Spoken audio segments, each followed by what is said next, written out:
It is now 5:30. We will call the order of meeting of Port Arthur Independent School District Board of Trustees. We will follow the agenda as printed on the paper. The invocation by Dr. Thomas J. Kinlaw III, pledges of allegiance to the United States and the Texas flags, and roll call. Dr. Kinlaw. Thank you, President Lawson. Would you bow your heads with me? Oh, Heavenly Father, thank you for giving us this day today to make decisions for the best interest of our students and employees and staff of the Port Arthur Independent School District. Continue blessing this district and our superintendent and make quality decisions for the best interest of our students. In Jesus' name we pray. Amen. Amen.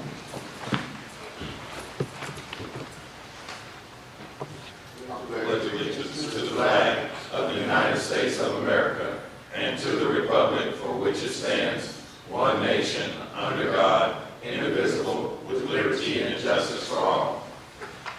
Honor the Texas flag. I pledge allegiance to thee, Texas, one state, under God, one and indivisible.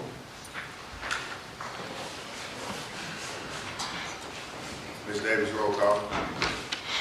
President Lofton, Here. Vice President Barchi, Here. Secretary Ambrose, Here. Trustee Frank, Here. Trustee Guillory, Here. Trustee Kinlaw, Here. Trustee Reed. Here. We do have a quorum.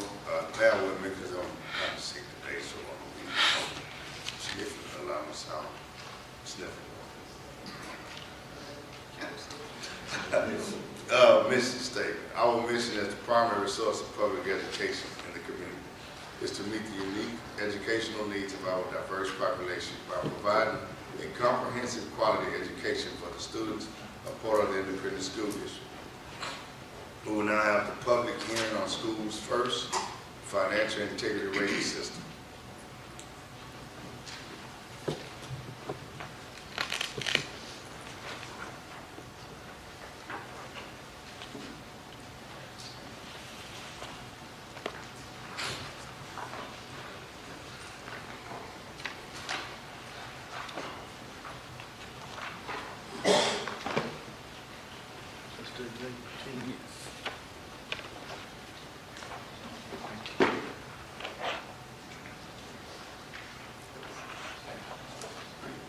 Yes. Thank you, President Lofton, and we are always happy to see a score on the front of the page of 8, and that's a good thing. Our school finances are doing very, very well. Of course, we are looking now to start with the 2017-18 budget, and you know that's going to be a little challenging for various reasons, but so far so good. We have a superior rating. I'm going to turn it over to Mrs. Jeans. And I definitely want to thank the executive team, Drs. Getwood, Vine, Mrs. Beatty, and Mr. Weibel, for their work. And as I said before, sometimes in that little room on Monday mornings, it gets kind of heated. But we stick together, and it's really difficult. We start talking about cuts. That's not an easy conversation. Mrs. Jeans keeps bringing it back up. Every meeting we have, she brings it back to the forefront. So. We want to thank Human Resources and the Business Office for all that they do. Thank you. Thank you, President Lofton and other board members and Dr. Porter. We wanted to present to you a score of 92 out of 100 on our School First report. We are excited about it. If you want to know which measures that we not achieve the score of 10 on. They're both located in the middle of your booklet. The first one has to do with debt. And it just is an indication of theirs that our debt numbers are not at 100% because the measure there is to look at what your debt is and to try to assess if there's adequate dollars. When they speak of debt, they're speaking of the dollars that we owe to repay on the bonds, or is adequate to avoid us having any insolvency issues. So they measure your student account as well.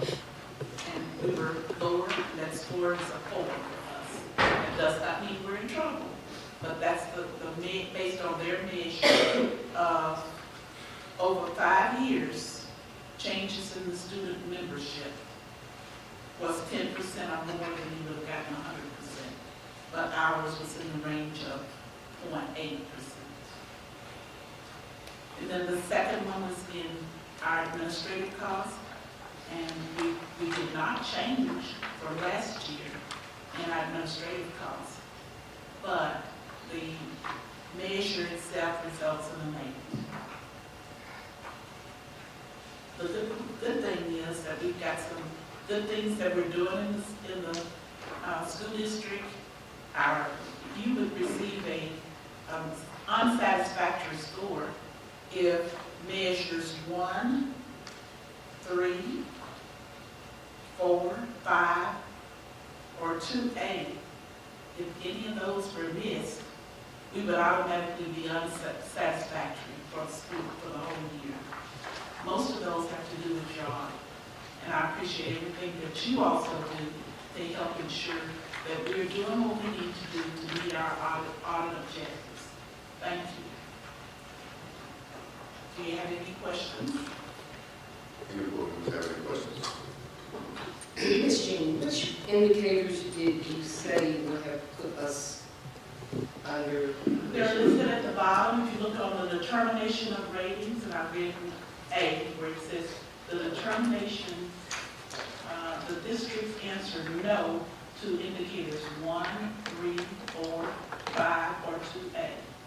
And if you look at 1, it indicates, did you turn your audit in on time? You know, we come to y'all and we always say we've got to have it done by February 28th. We made our deadline. If we didn't, we missed it. One year for the school district, when we went through Hurricane, I believe it was Rita, we missed this measure. So it stayed with us for that whole year. We were rated as unsatisfactory, although there was nothing we could do because we were not here as a result of Rita.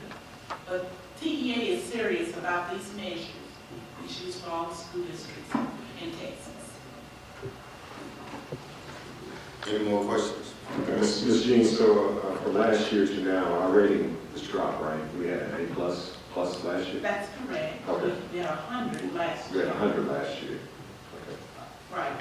And this year we've got 92. Okay. Why did it drop? Last Well, measure, number 8. number 8 dropped. But number 8 was not on the results for last year. That's what we're showing. Notice that's a new measure for this year. But number 11, even though our score is the same, the benchmark, but it was rated higher. So, Ms. Jean, Yes. so you're saying that number 8, the indicator in number 8 is simply a matter of losing students in our district? Is that what you're saying? We did not increase students above 10%. That's correct. So it's It's not really, showing, even so we're not though showing. it's kind of worded strange when you look at it, because it says what is the ratio of long-term liability to total assets for the school district sufficient to support long-term solvency. And then it says that if your school district change of students' memberships over 5 years was 10% or more, then you pass this. And why is that important about the number of students relative to your debt? Because everything with the school district is really driven by your ADA and how much you receive for those funds. So that's what they're trying to get to is, do you have enough money either in general fund or in your debt service to make sure that you don't have any difficulties in repaying your debt? Ms. Jeans, if I can call your attention to item number 11 and the results 13, 14, 14, 15, is that a typo? PISD .1142, PISD .114, is that a typo? No, that's not a typo. It's not? No, that's what it was. We're comparing last year to the current year. And the year that we're using, that is measured on is 14, 15 versus 15, 13, 14 versus because it's a .114? Are you thinking that it should have been the same number? Or I'm seeing the same numbers if it says there's no change. well, it's those manner, it's basically the same number. It's a .111142 versus .1114.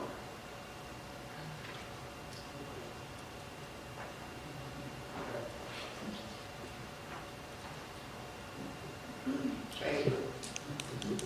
Any more questions? We have any public comments on the school finance report?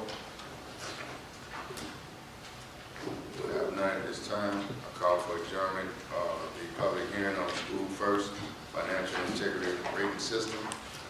We will now move into closed meeting under the authority of the Texas Government Code sections 551.071 and 551.074. The board will meet in a closed meeting to consult with attorney regarding pending or contemplated litigation, including settlement offers and other legal matters in which the duty of the attorney to the governmental body under the Texas disciplinary rules of professional conduct of the State Bar of Texas are clearly covered by attorney-client privilege. Consider personnel recommendations, Texas Government Code 551.074 as follows. Consider and if appropriate, approve employment of teachers. Consider level 4 agreements of Jordan Castasio. Okay. And consider level 4 agreements of Renee Rousseau. We will now move to closed session at 5:41 p.m. At 8:30 p.m. open session. We see we have no public participation. Next up, we have staff reports. Dr. Brown. Oh, there you got Dr. Brown looking at his wife right there. Dr. Porter. Thank you. While Mrs. Brown and Mrs. Calico are coming forward, I will say it's been a wonderful 10 weeks of school. Let's move. You got it.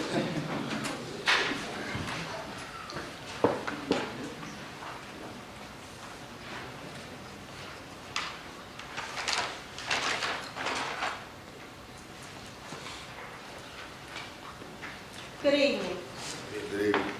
It is our pleasure to bring you some information about English language arts and reading in the Port Arthur Independent School District. Ms. Calco and I are the reading supervisors, English and reading supervisors, and we're going to quickly move through some information.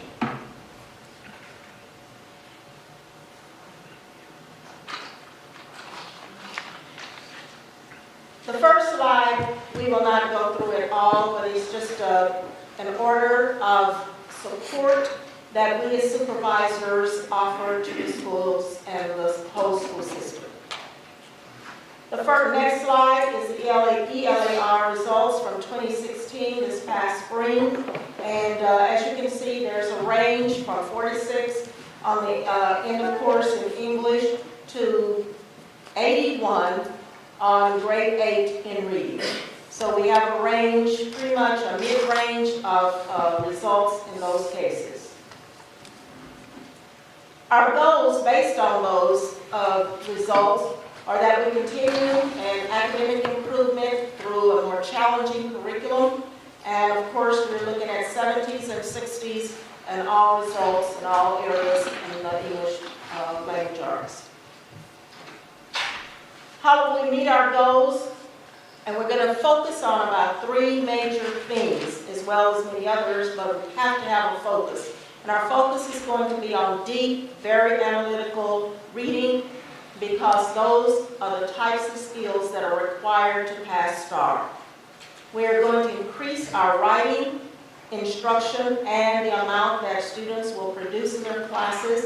And in order to enhance both those areas, we will certainly be working toward a stronger professional development program.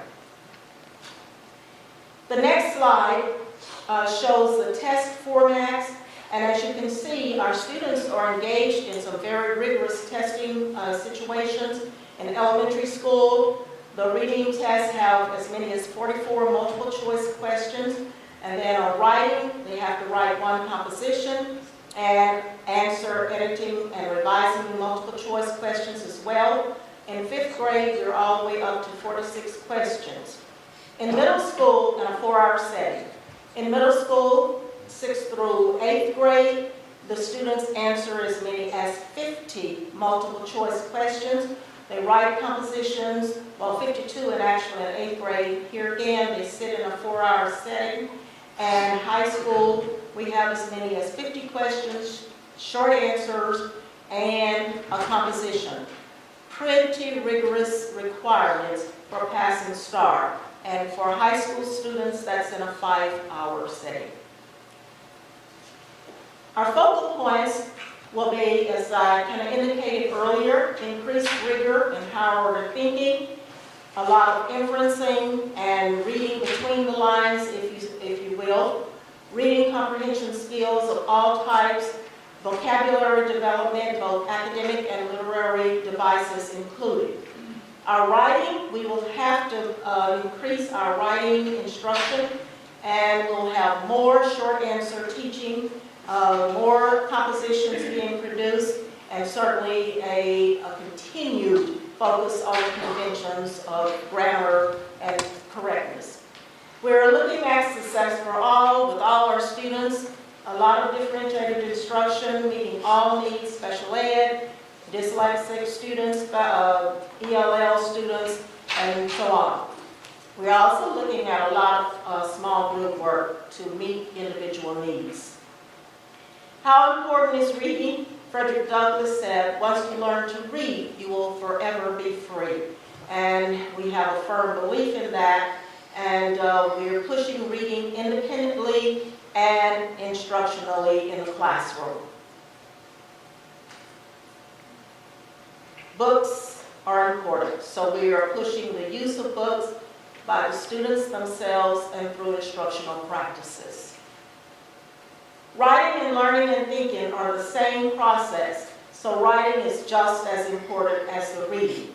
And there are 2 major types that we're focusing on: short answers, which are tested, and compositions. And they are 3 types of compositions that we're focusing on: expository, informational, and persuasive. We're also focusing on narrative, which is like writing a story. However, that no longer is tested on STAR. And in order to do well on our reading and our writing, we have to have a good program of professional development, and Ms. Calco will talk about that. Good evening.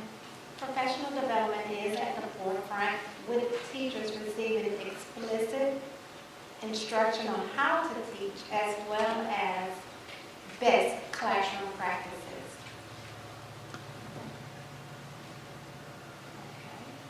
Here's an example of teachers using information learned during trainings in the educational setting.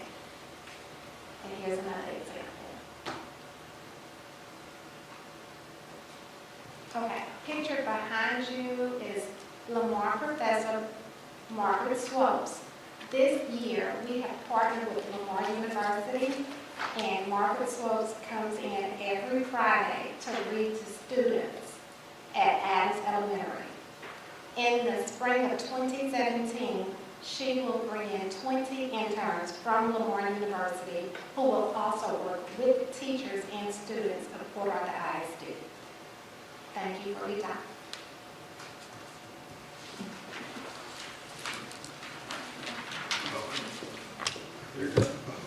Okay, thank you. We're gonna have a change in the agenda. We will move, instead of doing the minutes and the consent agenda, we're gonna move to the grievances. Is that okay? Okay. The first one would consider level 4 grievance of John Constancio. Mr. President, I move that the board deny the grievance of the employee John Constancio and uphold the superintendent's decision at level 3. All in favor? I need a second, I'm sorry. Second. I'm sorry, who seconded? Dr. Kinlaw, second. Thank you. All in favor, will say aye. Aye. All opposed? 11-4 grievance of John Constancio has been denied.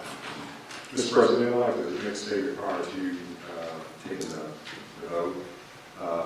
It's a misunderstanding between the employee and myself, and I'd like to say that I'm going to continue professional growth in the school district with that employee. I got a great motion. Consider the level, Ask for a motion. I need to ask for a motion. So, No. Mr. President, I move that the board grant the grievance of the employee Renee Broussard. This board commits that we will hold each other accountable to the board's code of conduct, operating procedures for the Broad Independent School District. Second. Yeah. Yes. Yes. Yes, sir. Okay, all in favor? Aye. Aye. All opposed?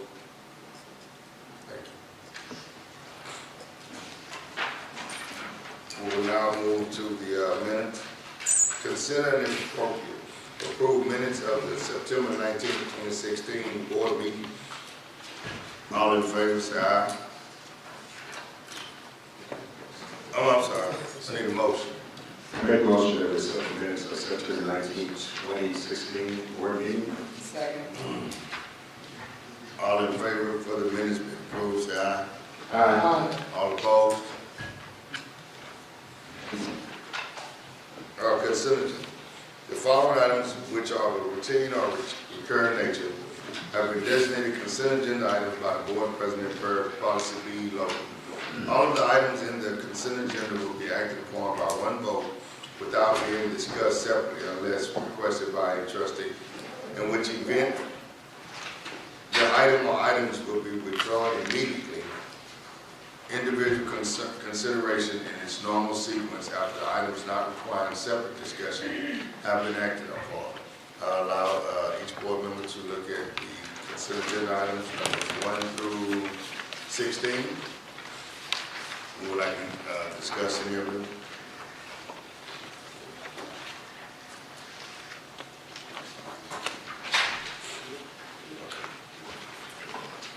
Mr. President, I make a motion that the consent items be approved from item number 1 through items number 16. Yes, sir.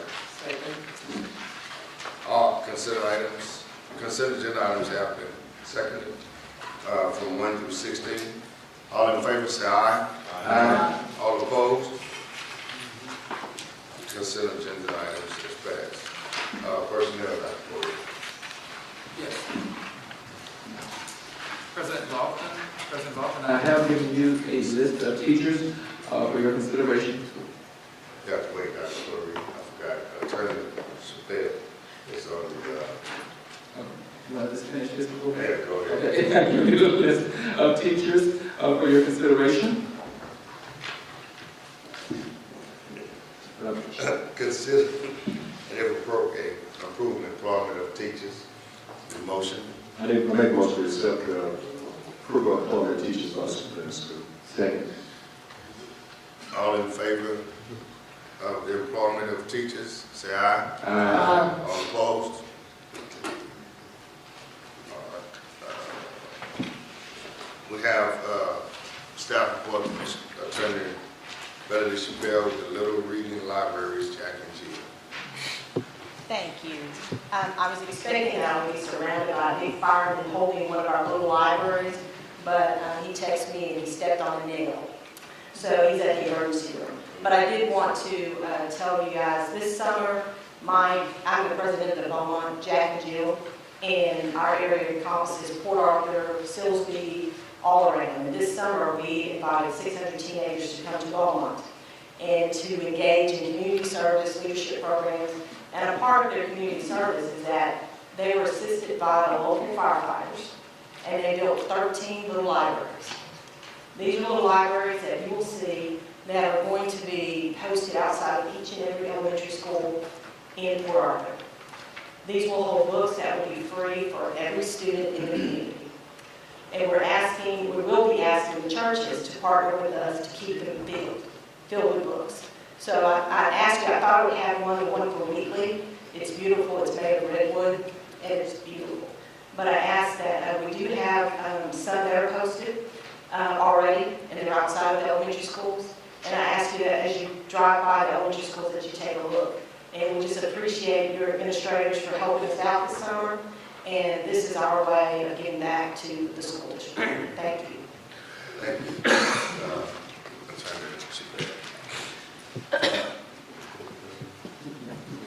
Okay, where the information? Average daily enrollment, 8842, average daily attendance, 95.32%. That being said, we have, I call for adjournment. So meeting is adjourned at 8:44.